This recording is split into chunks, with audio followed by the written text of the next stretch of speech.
I forgot pressing the record button. Thank you again. Are you guys able to see if it is being recorded or not?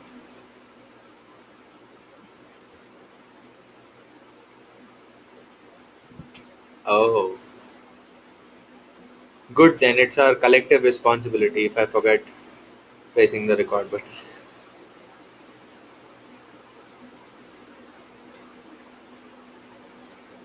Yeah. So to carry on, to proceed with our dates business, our shipping business of dates. What is our primary requirement? What do we need?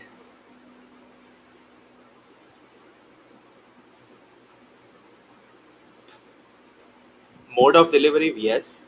Very good. What is that called? Transportation company or logistics company. Correct? Yes. You can call it channel or delivery or transportation logistics. Yes. Is everyone following this? Are you guys following it? Now, this logistics company would be operating out of a place. And what would that place be called? The shipping will happen from a place. And what is that place? That location? That what is that spot from where warehouse? Yes. Good. Warehouse. Okay. How do you identify a warehouse? Is there a way to ID a warehouse? What is the identification of any warehouse?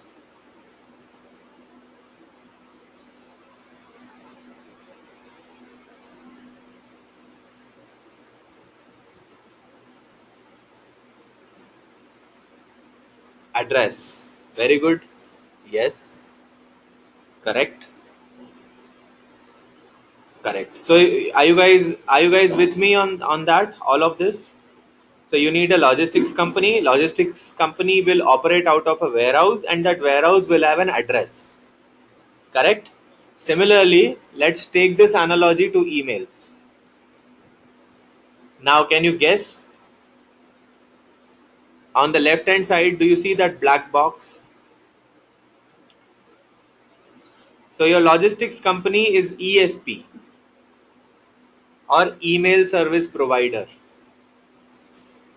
Email service provider, email marketing service provider, whatever you want to call it. That is your logistics company. Okay? That logistics company, ESP, has a warehouse. What is that called, warehouse? In internet terms? This black warehouse, do you see this black box here?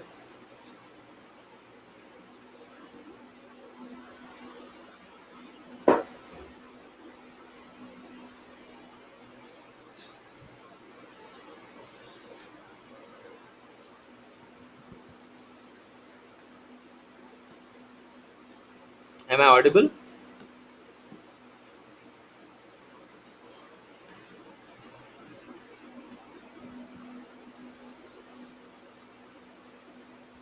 Guys, am I audible?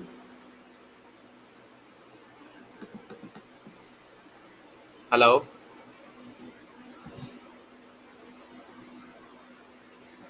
Okay.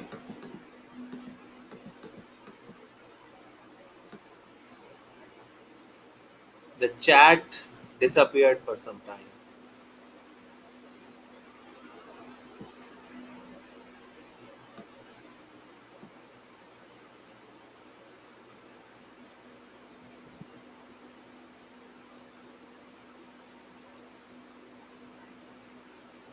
Am I audible now, Nikita?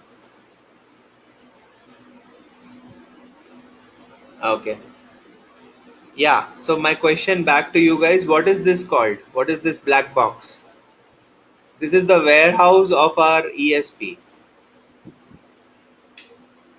No, no, no. Server, yes. server. Okay, and what is the identification of this warehouse? The identification of this server, that is IP address. Yes. Okay, now if in future I refer to IP address, in future if I refer to IP address, then you should know who is the owner of the IP address. Who is the owner of the IP address?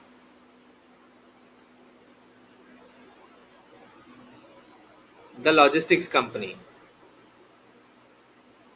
or ESP.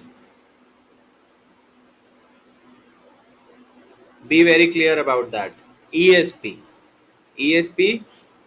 ESP is a tool using which you will be sending out emails.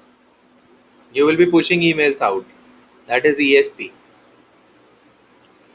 Email service provider. Some examples being MailChimp, Aweber, MadMimi, etc. Let me show you ESP.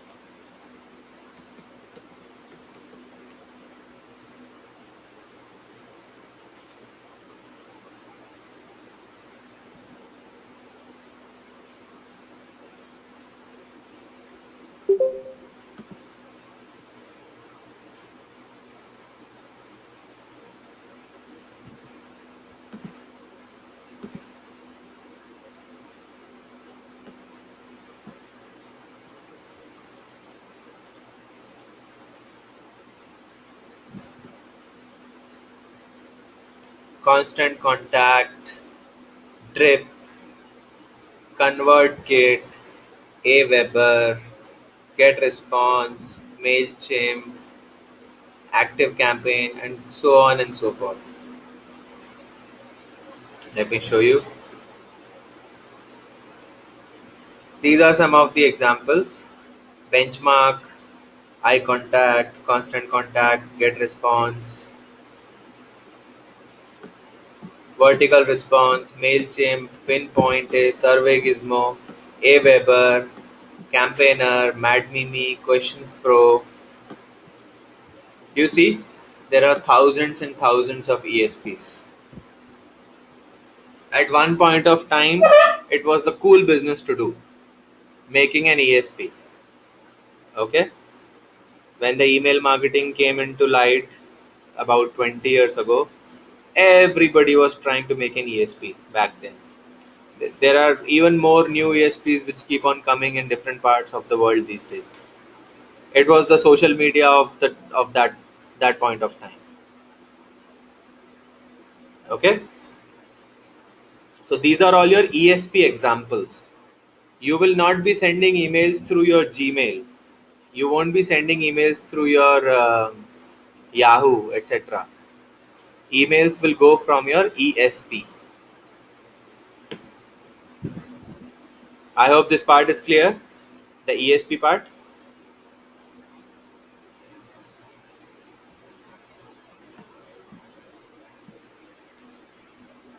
Now when the ESP, using an ESP, you shoot an email.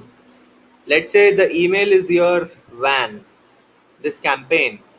You upload all the email addresses, you upload the HTML template, you activate the campaign, that is like starting the van, and you hit the send button, you hit the accelerator. This van starts moving, and it hits the receiver's mail agent and a cop shows up. Do you remember EBI? Cop? Email Bureau of Investigation? Yes, that same cop. Now it has two checkposts. The checkpost number 1, which is called authentication. Authentication.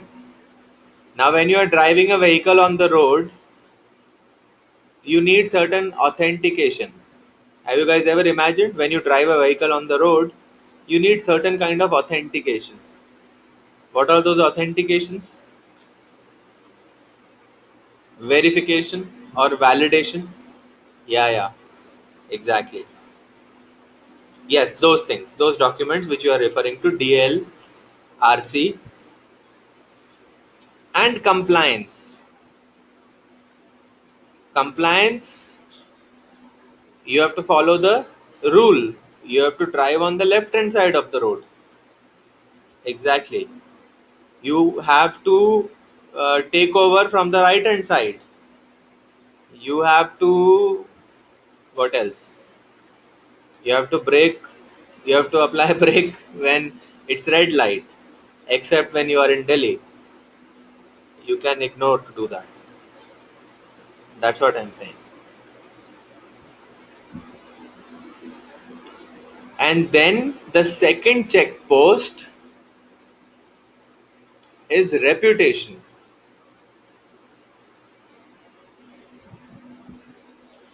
Reputation is a very subjective term. It's a very subjective check post. It's like people judging you. Okay? I'll come to SPF, Jyoti. That's our major topic for today. Reputation is like police officer judging you based on your past history. You know, that's reputation. Just like human reputation. It is dependent on a lot of factors, like content of your emails, volume of your emails, number of spam complaints against you, your blacklisted history. Do you guys understand blacklisted now? I showed you blacklisting, those police cops, yeah. And user engagement. User engagement is the final receiver. Does he like you or not? Does he even want to read your emails or not? These all are different factors that lead to your reputation. Reputation is a very major topic which we will be covering in the next week. We'll dedicate 2 full classes to reputation. Today's session would be focused more on authentication, SPF compliance. Okay. And then the final topic, which is receiver's firewall. Once you cross these two checkposts, checkpost 1, checkpost 2, you hit this receiver's firewall. And this is something you do not need to worry about because you cannot do anything about it. So why worry? Okay. And this is how it is from email ID from two email IDs. Email content and template design will be covered in next few sessions. Authentication today, reputation in the next sessions, and corporate firewall is pointless.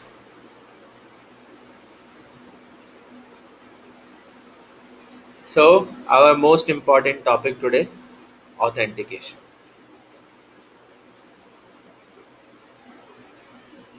Now, authentication usually is very complex to explain. So if anybody is from my previous session here, I think Payal was there, right? I'll give you certain different ways, different definitions of authentication. Okay. The first way of understanding authentication is driver's license and RC. That is the easiest way of understanding. If you are driving on the road, you need a DL and an RC. Now, would you ask me the reason why do you need it? Or do you guys understand why do you need it?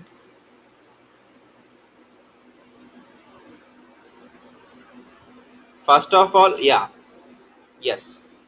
The first one of the documents tells the other person that who are you? Who you are? Are you Urika? I mean, who are you? Who is this face? Who is this body who's driving? Right? That is kind of self verification.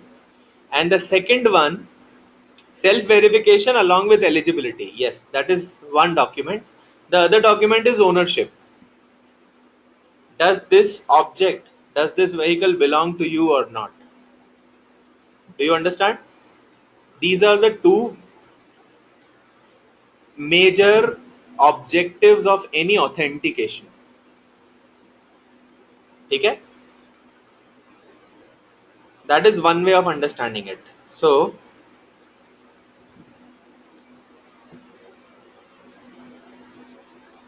sender policy framework. Sender policy framework is like your RC, registration certificate. It is the proof of ownership of the vehicle. In email marketing case, what is the vehicle? The vehicle is ESP or the logistics company, the ESP. The relationship between the email marketeer and the ESP is SPF. Are you following me a little bit?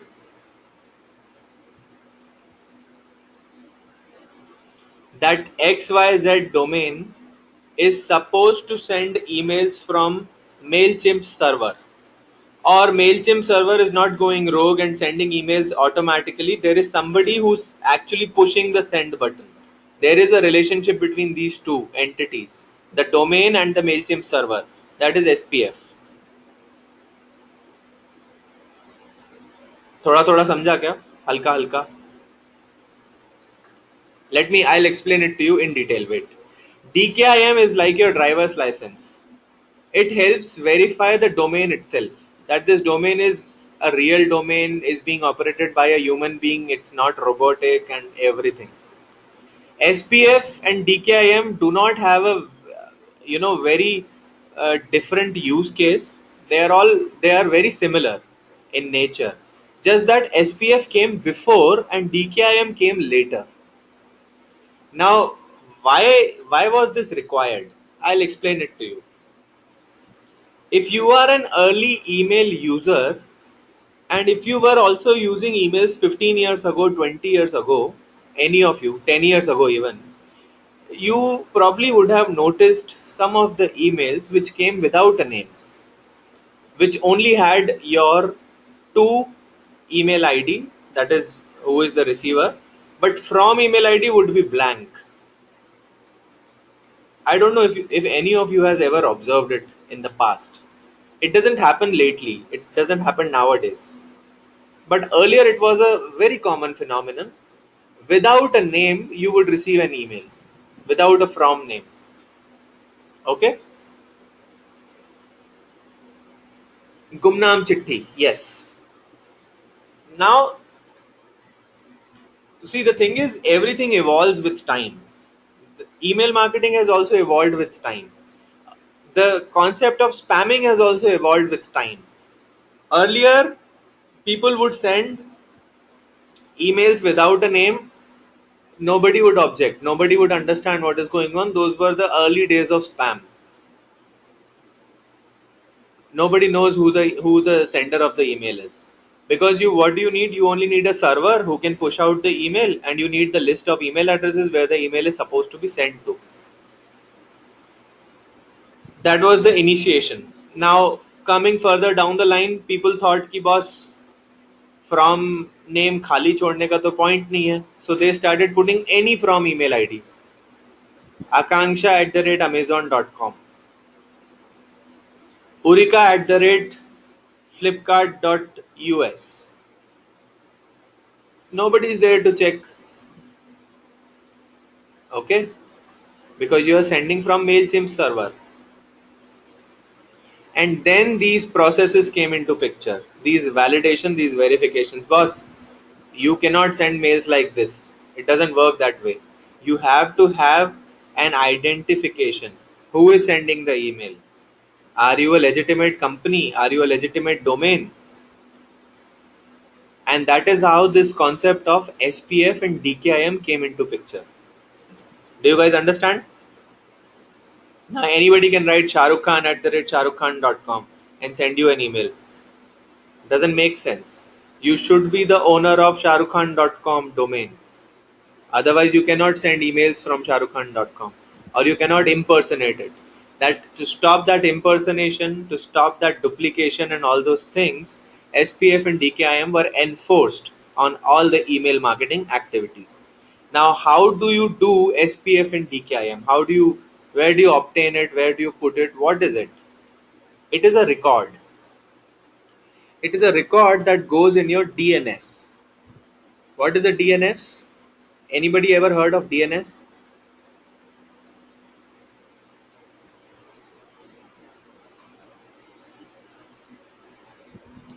Domain name server. Yes. Domain name server. Exactly. Let's go.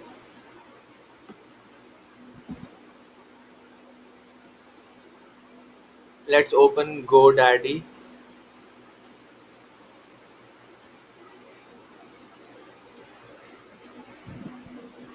Do you know what is GoDaddy?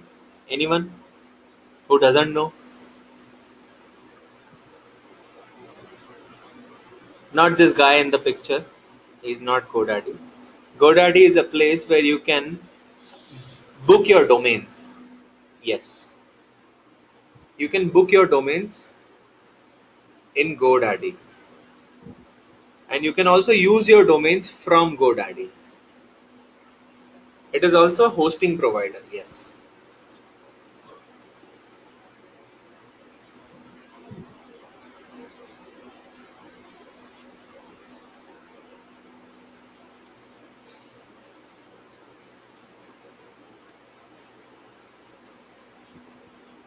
Let's say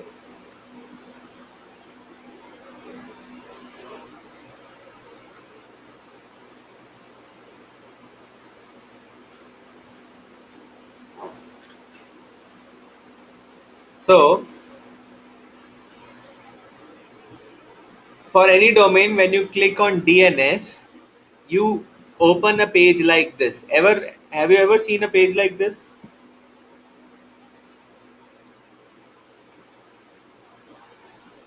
Okay. So you have to do it then manually. Okay, you have to go and do it yourself. So this is called records. When you click on DNS, can I show it to you again? MX is one kind of record. So these are your domains. Let's say you click on this. Do you see this DNS?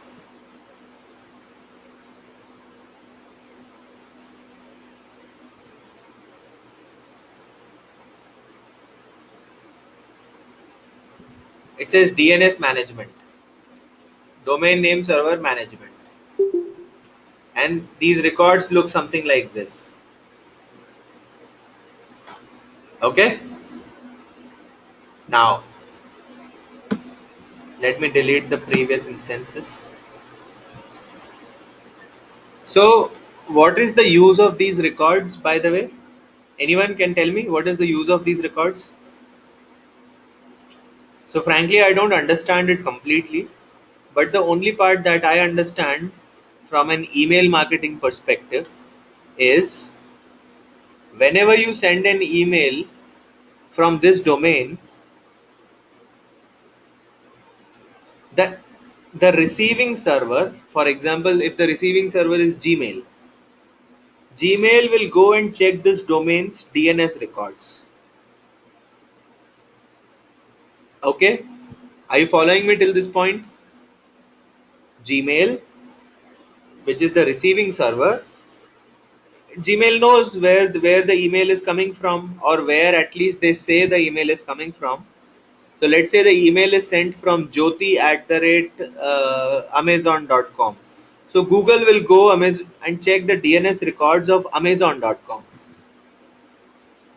And what should it find in this DNS record? Tell me. It should find SPF and DKIM.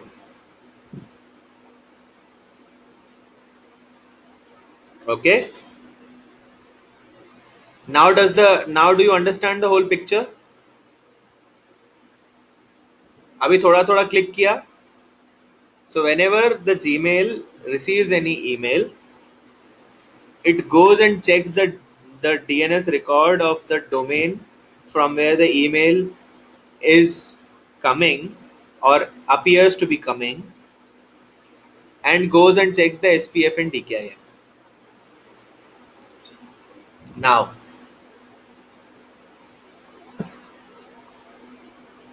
I'm going to MailChimp. Usually I explain to other batches in a different way. This is the first time I'm explaining it in an opposite way, just to see whether you guys understand this better or not.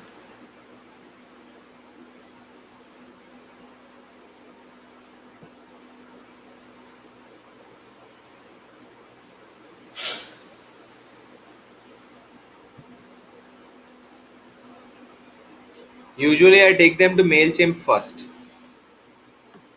Okay. So let's say we go to account. Oh, this is MailChimp, by the way. Sorry. Sorry for taking this fast. This is MailChimp.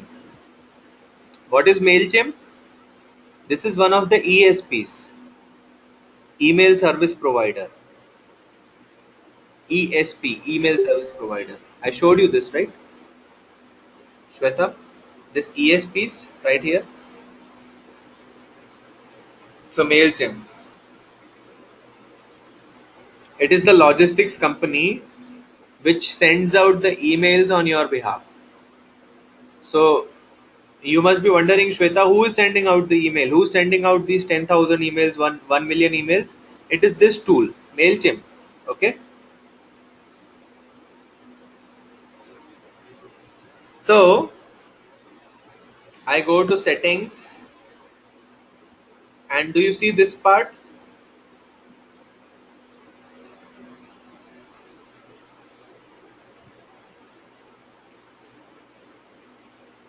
What will I find here? I will find something which is very useful to me. Authentication. Do you see authentication?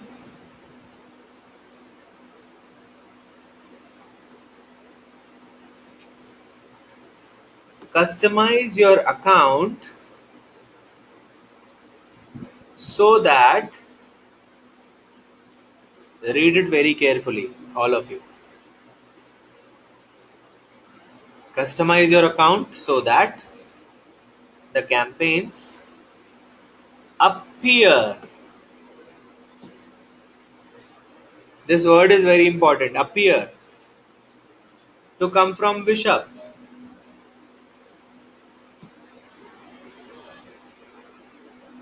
Authenticate Bishop with MailChimp by modifying your domain's DNS records.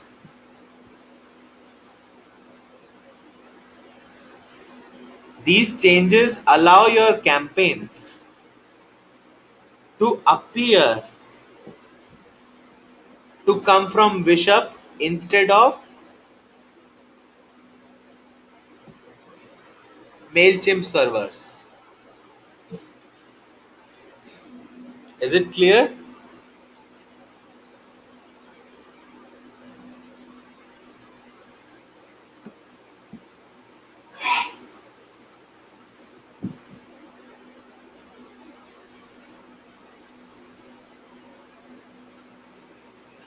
Yes, Ravi, of course you can. But how does it make sense?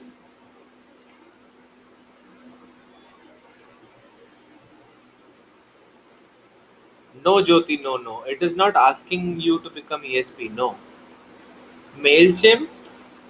So, Jyoti, let us say your domain name is jyoti.com. Okay.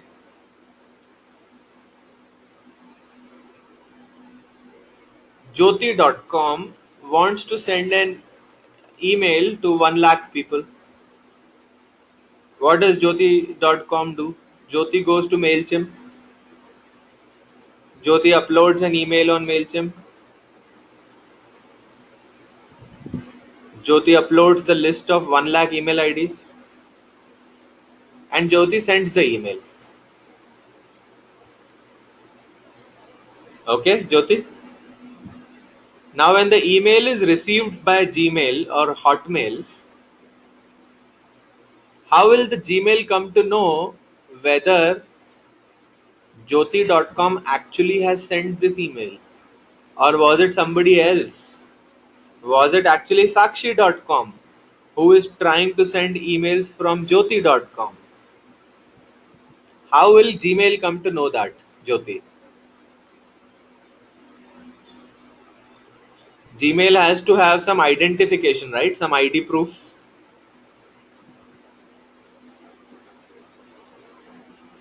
Got it?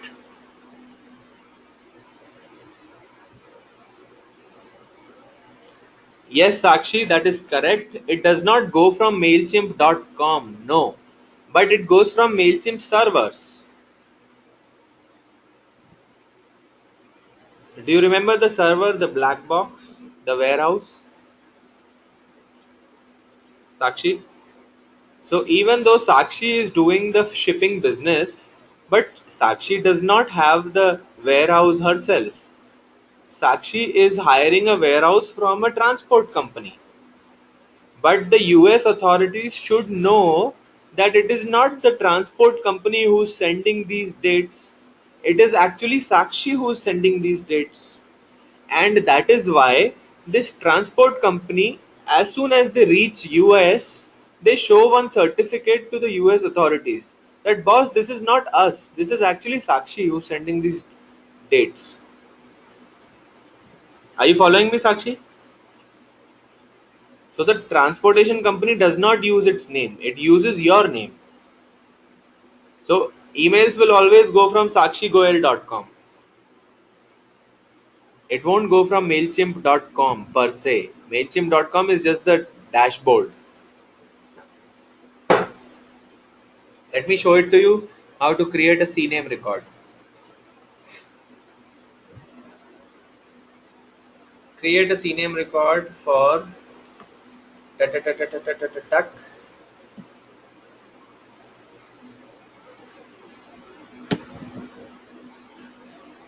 Read this carefully. CNAME record.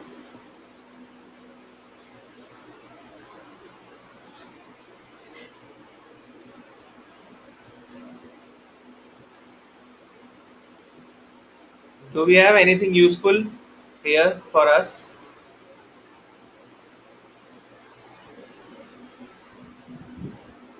In this list?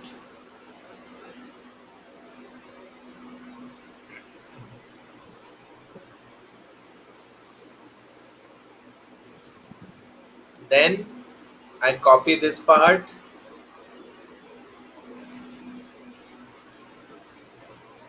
Then I copy this part.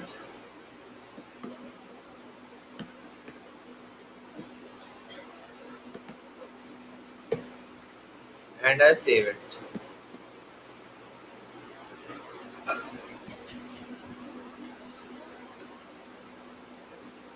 Okay. What have I created now? Which record have I created?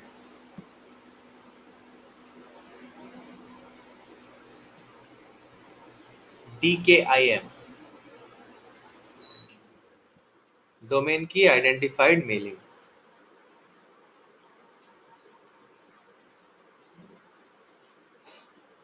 What is TTL?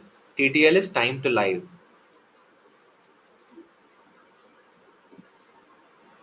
Time to live means in how much time will this record be published globally for everybody to see. Alright? Yes, no, maybe?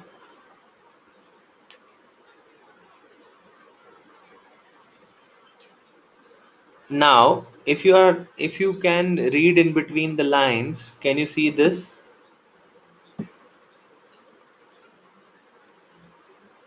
MCSV.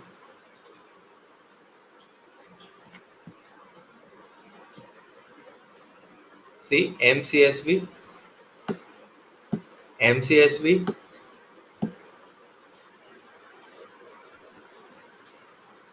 What is this?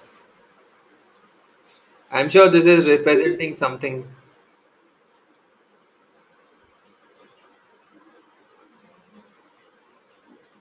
Yes. MailChimp server or MailChimp, something related to MailChimp, right? I would say MailChimp server. So hence, I set my SPF and DKIM. Is it clear? Sufficiently clear? Let me show it to you on the other side. Let me show it to you on the other side.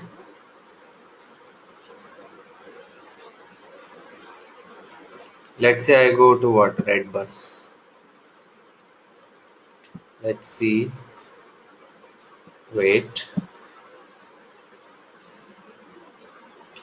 Let's go to MailChimp itself. Are they following the law? Okay, they are following this one thing. Do you see this signed by? Okay, pay attention. Wait, I'm trying to find something else. Big basket. Let's see, big basket. They also have signed by.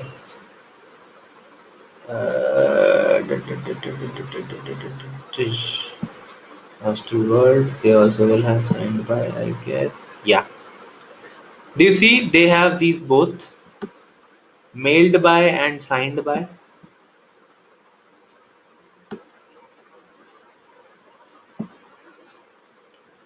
Mailed by signifies that SPF record is present, and signed by signifies that DKIM record is present.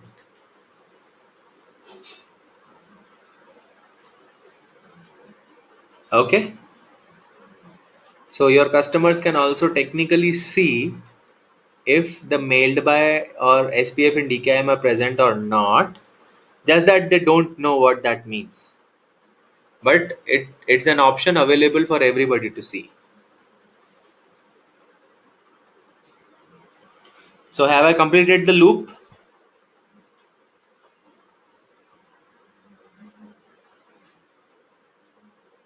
Is it clear from all the directions?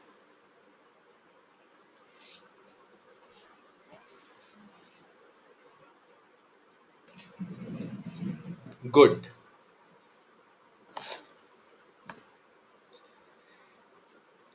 Now let's drink some tea.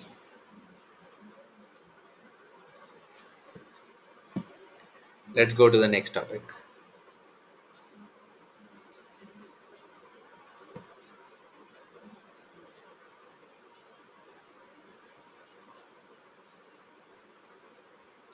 Compliance. By the way, this was also your task. You guys have to do SPF and DKIM yourself. Yes, Nikita.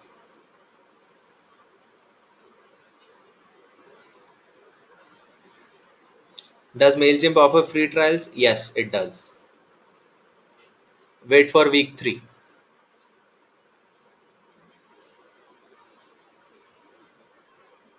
We should have a website to do that. Oh yes, of course.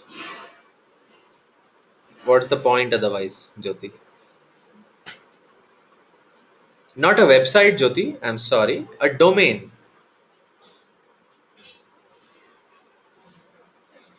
But I'm sure you meant the same. You need to have access to a domain, to have an email ID in first place, and then you can do email marketing.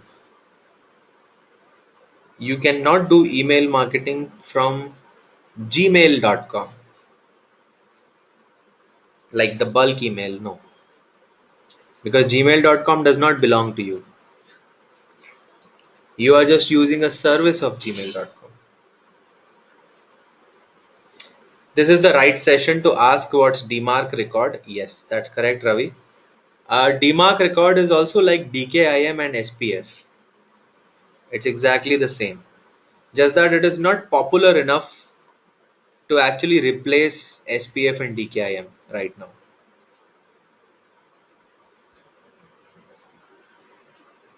Because as you can see, MailChimp only offers SPF and DKIM verification.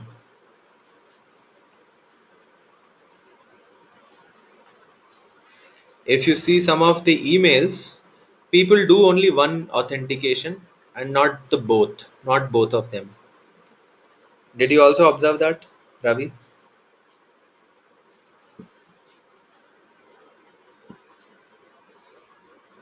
For example, in bigbasket.com, we saw there is only signed by. There is no mailed by. So people have done only DKIM authentication, not SPF authentication. Yes, it is okay. One of them is good enough. So it's time frame based. As I said, SPF was something that came before, DKIM came later, and nowadays everybody tries to follow DKIM, at least, if not both.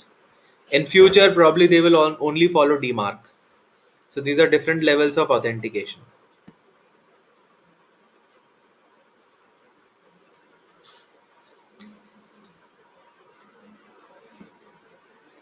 Signed by is for no. Mailed by is SPF. Signed by is DKIM. Nikita.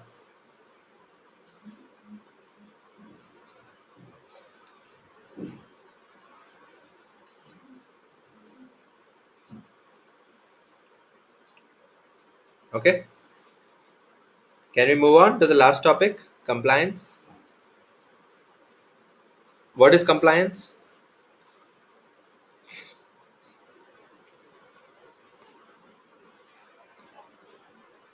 Whose rules?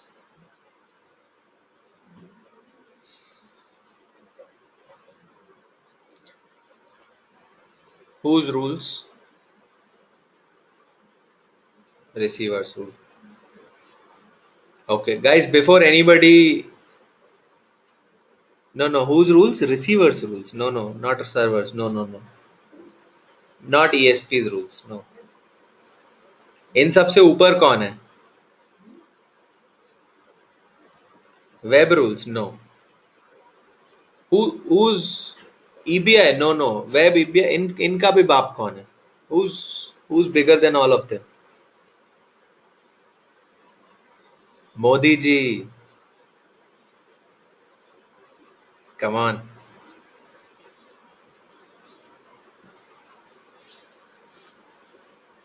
The government, guys. Administration. Yes. सबसे ऊपर कौन है boss? मतलब भगवान से just नीचे. Government.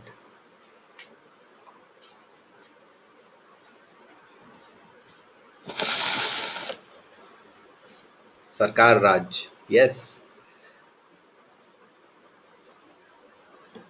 So compliance. Compliance means following the law of the land.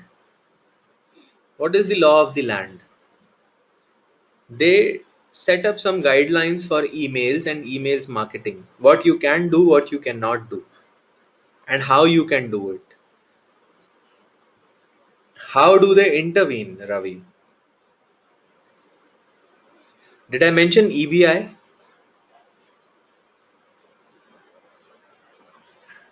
See, technically EBI is Fugazi. It does not exist, Ravi. EBI is a fake term. But is it really fake? No. The blacklists that I showed you, they are your EBIs. The blacklists in combination with your service providers, these Gmails and Yahoos of the world, they are your EBIs. They monitor your activity. You don't follow the land of the law, they will throw you in spam folder. You don't follow the land of the law, they'll throw you in the blacklist. Do you follow, Ravi? Some of these blacklists will be in Germany. Some of these blacklists will be in Australia. Some of these blacklists will be in UK. Some of them will be in US. And if we are lucky enough, some of them will be in India. There will be, yes, different compliance for different country. Yes. That's correct. For example, nowadays everybody is shouting GDPR, GDPR, GDPR. Frankly, I did not get the time to read it, GDPR, but apparently it is much more tough than the previous versions of European laws. Much more tough. Okay. All the other countries are relatively very easy. Even now, US is very simple. India is non-existent. Okay. Let's read it. Let's try to see what they. I'm not kidding, man. They. You guys think I'm joking? No, I don't like making fun of my country. No, but I'll show you. Wait.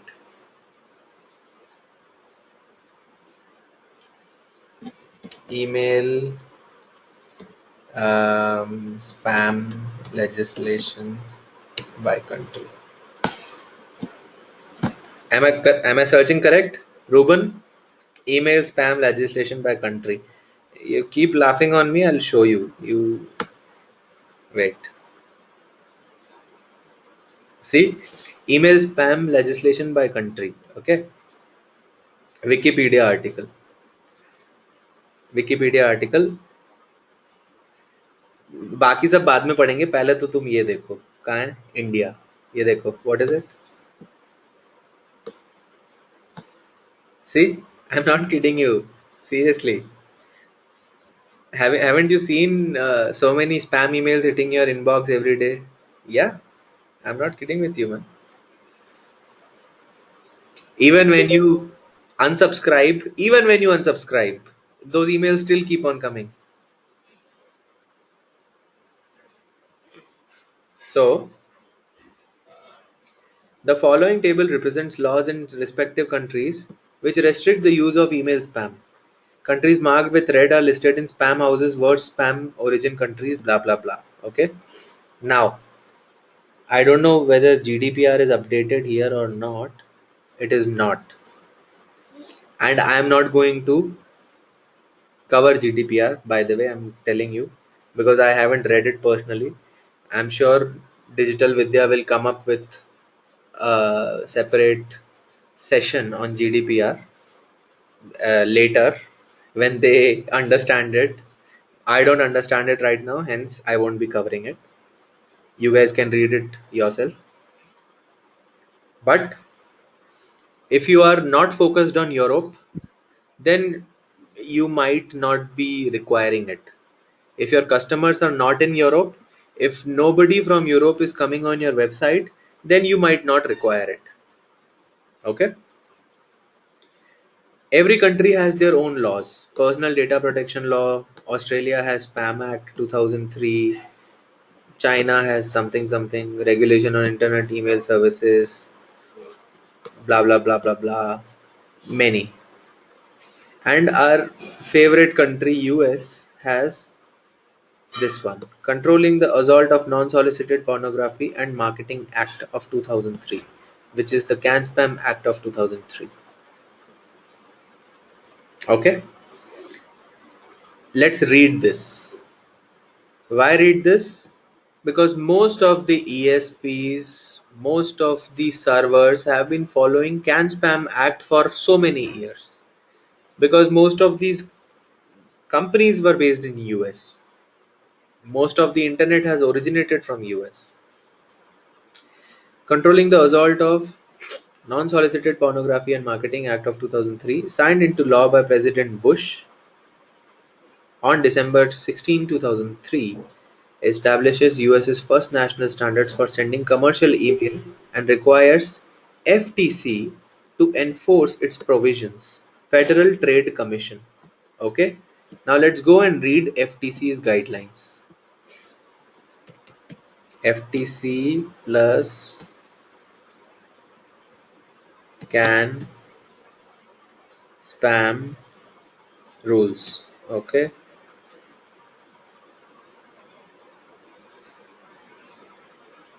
Can Spam Act, a compliance guide for businesses.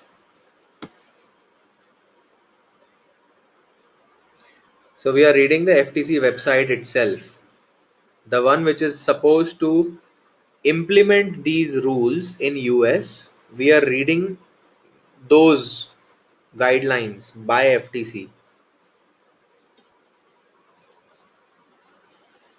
Hold on. Do you want the link?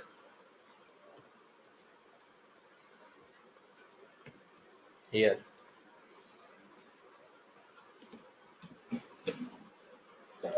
Okay, now let's read it out. CAN-SPAM Act, a compliance guide for businesses. Do you use email in your business? The CAN-SPAM Act, a law that sets the rules for commercial email, establishes requirements for commercial messages, gives the recipient the right to have you stop emailing them, and spells out tough penalties for violations. Despite its name, the CAN-SPAM Act doesn't apply just to bulk email. Okay? Do you read it? Doesn't apply just to bulk email. It covers all commercial messages, which the law defines as any electronic email message, the primary purpose of which is commercial advertisement or promotion of commercial product or service, including email that promotes content on commercial website.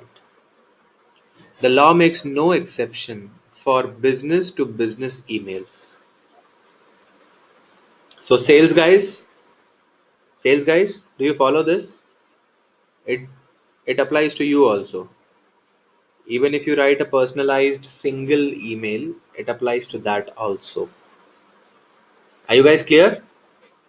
If you send an email from your Gmail or something, one single email to any business, you have to follow these guidelines. That means all email, for example, a message to former customer announcing a new product line, must comply with the law. Each separate email in violation of CAN-SPAM Act is subject to penalties of up to $40,000, so non-compliance can be very costly, but following the law isn't complicated. Here's the rundown of CAN-SPAM's main requirements. Don't use false or misleading header information. First one. From, to, reply to, and routing information including the originating domain name and email address must be accurate and identify the person or business who initiated the message. Does it sound familiar?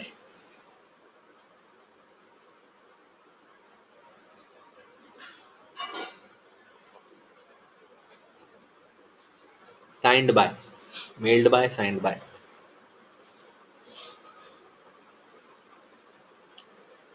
Does it sound familiar? Did we just cover this topic?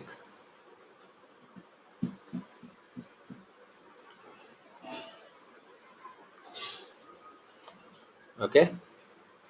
The second one, do not use deceptive subject line.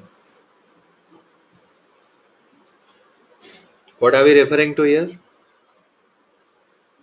Spam words. The subject line must accurately reflect the content of the message. Yes. Don't use deceptive. Don't cheat. Don't be evil. Number 3. Identify the message as an ad. The law gives you a lot of leeway in how to do this.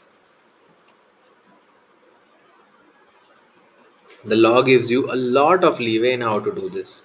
But you must disclose clearly and conspicuously that your message is an advertisement.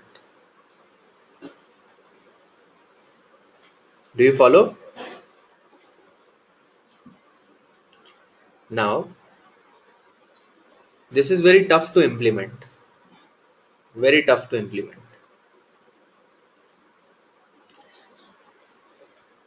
Yeah, how do I do that, Ravi? Or how do I believe most people do it? Is instead of writing my own name, Neelesh Rangwani, I write my company's name, Bishop. Bishop is sending the email.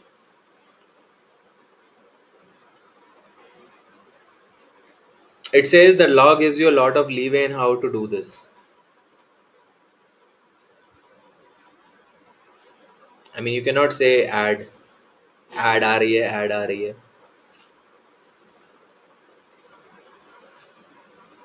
Or you can if you want. Then the fourth one, tell recipients where you are located. Where you are located. Basically, you have to give a physical address. A physical address within your email. It could be your warehouse address, it could be your office address, it could be your registered office address, wherever you are. Fifth one, very important. Tell recipients how to opt out of receiving future emails from you. What is this?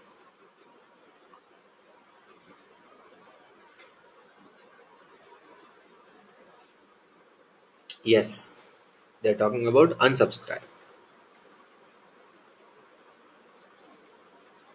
Correct. Your message must include a clear and conspicuous explanation of how the recipient can opt out of getting email from you in the future. Craft the notice in a way that's easy for an ordinary person to recognize, read,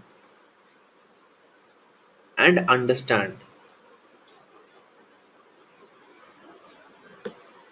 So, astrologer cannot promote his black magic service on email. Yes, he cannot. He or she cannot, Pooja. Are you an astrologer?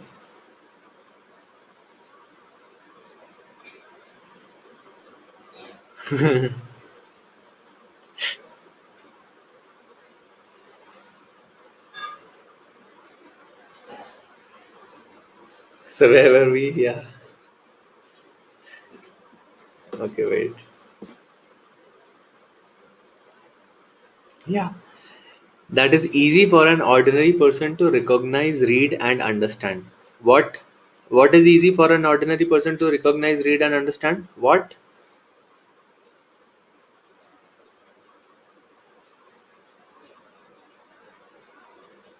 Which notice? Craft the notice in a way that's easy for an ordinary person to recognize, read, and understand. What notice?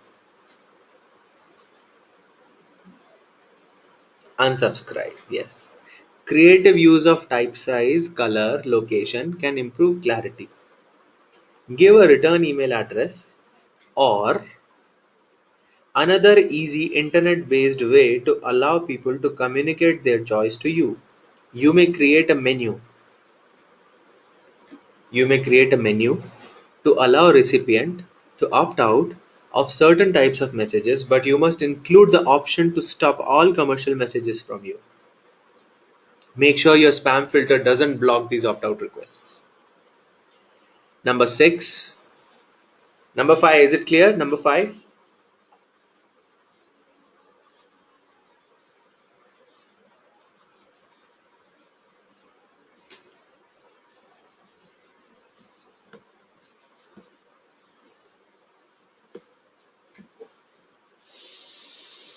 So mails like don't reply should be there. No, no.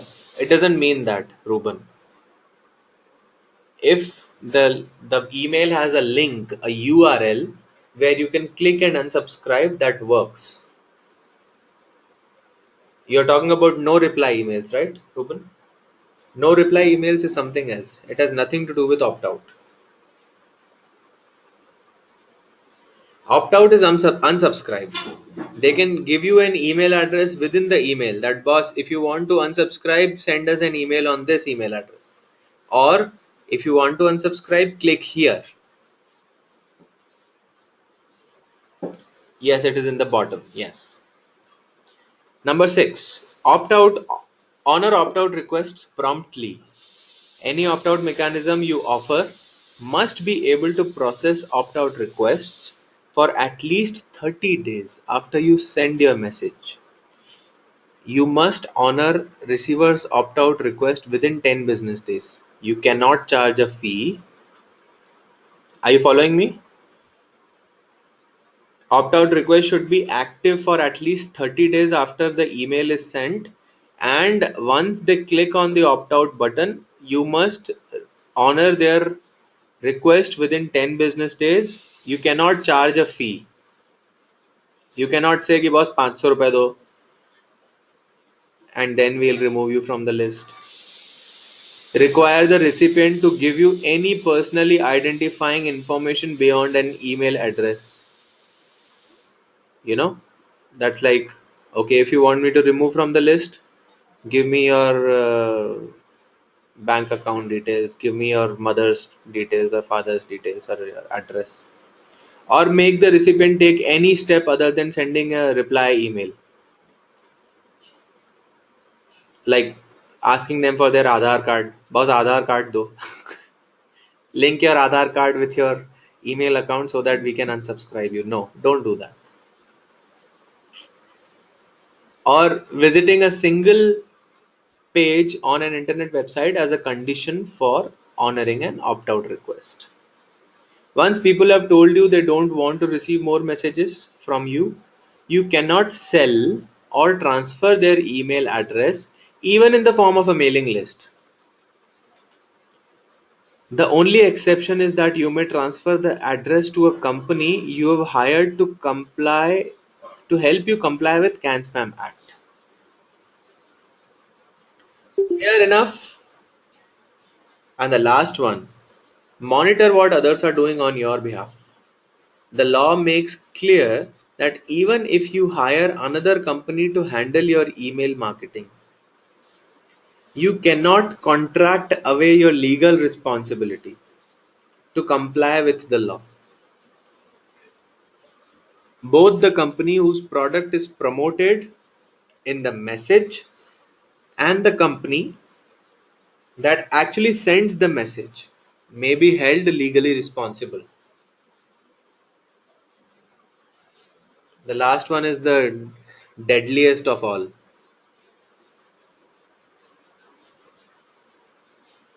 Is it clear? Yes. If somebody is doing email marketing on your behalf, you cannot contract away the responsibility. Coming back to a beautiful presentation, this one.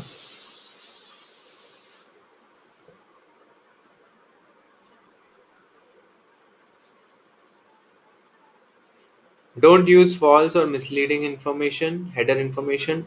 Don't use deceptive subject lines. Identify the message as an ad. Tell recipients where you are located. Tell recipients how to opt out of receiving future email from you. Honor opt-out requests promptly. Monitor what others are doing on your behalf. Khatam.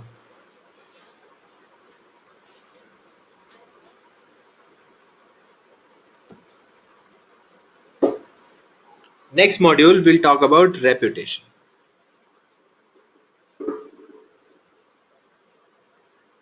Clear? Yes, no, maybe?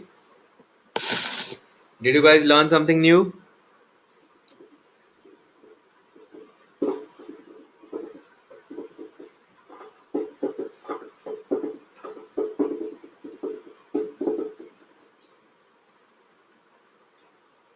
Any questions so far?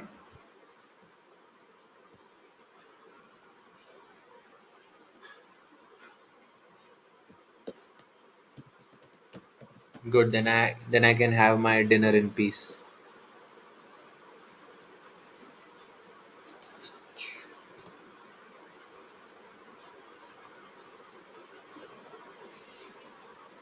Sorbs spam list. What's that? What is Sorbs? I don't know, Ravi. SORBS.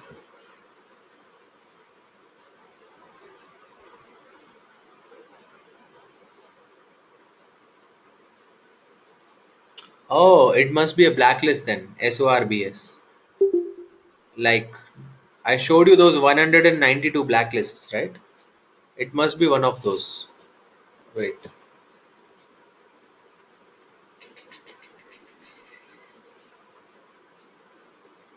Let me give you the feedback form quickly.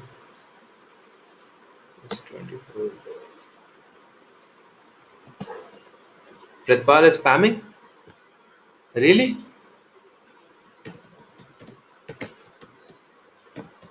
Gosh. Go and tell him somebody. Control F. Yeah, it's a blacklist.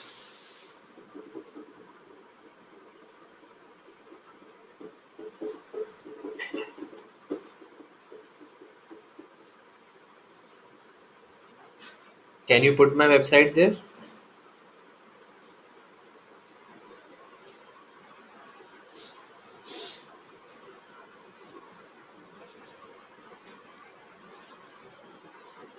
What if I send 200 emails from my Gmail account and not use ESP to my business client? What would happen to the emails? Try it and tell me what happens, Mahajabin.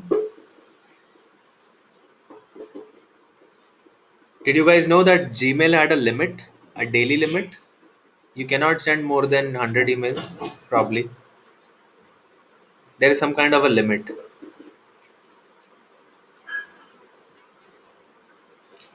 It's on your website. It's on the dashboard, Urika.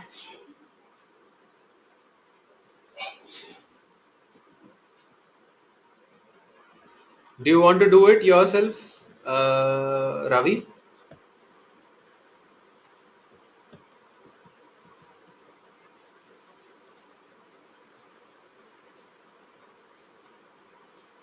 Okay.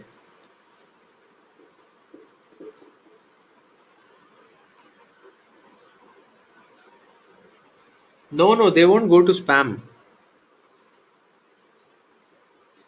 They won't go to spam, Mahajabin. You won't be allowed to do it. Gmail will block you in some way. You're not supposed to use Gmail for email marketing activities.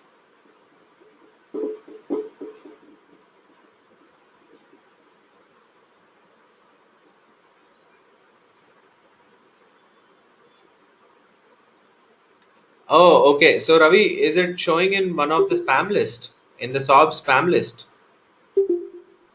Okay, so you have to go to these details. For example, you can click on these details. It will take you to any of these pages. And then you can read out what are the guidelines, how to get out of the list. It will be listed on their website. For example, if I go here, I'll show this to you in the next class, in the third class. But there is nothing much to show here anyway. Whitelisting. You have to just go read out the details.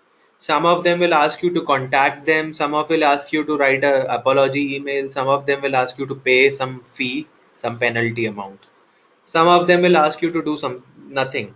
Just wait out and it will be removed from the blacklist. Okay.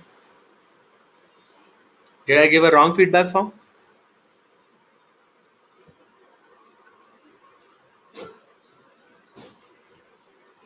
This is 24th May. This is the feedback form.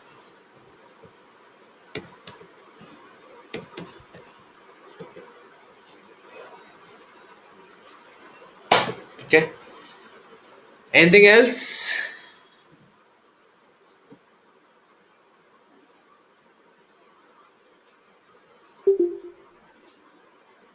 It's on your dashboard, Shivalik.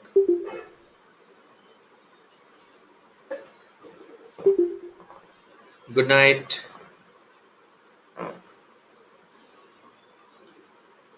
Good night. Good night. Good night. See you guys. Let's meet up next week. Bye bye.